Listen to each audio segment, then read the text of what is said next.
and all those three at the same time. Can you? Nope. Can anyone here honestly put your hand up and say that you can do that? Nope. Right? We can't do that, right? Right. So the new covenant is this. I have loved you with all my heart, all my mind, all my strength. And all you have to do is receive my love for you. And this is love. Not that we first loved God, but that He first loved us. That's how the love of God is made manifest in our life. When we receive God's perfect love. His love is perfect. Our love is not.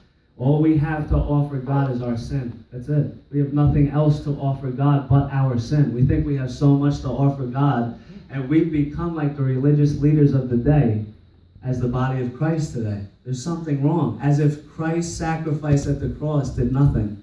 No, it changed everything. Yes. Jesus' sacrifice at the cross changed everything. Jesus fulfilled the law perfectly. People say, Josh, Jesus did not come to destroy the law, as they swag their finger at me. And I say, I know. What did he do? He came to fulfill it. Amen. So I highly suggest to you, if you get a document in the mail that says you have satisfied your college loan, or you have satisfied your mortgage loan, I suggest you stop trying to fulfill it and pay it. Why can't we use our heads in church? You know what we've done? We've become so emotional and so heavenly minded that we're no earthly good. We've checked our brains at the door.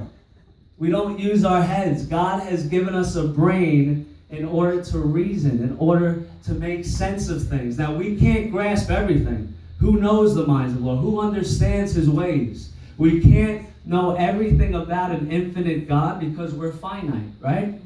But we are still called to use our heads and use our brains. It's almost like we do that out in the world, right? But when we come into church, we just start flailing our arms and speaking in tongues and getting all crazy, but we don't think.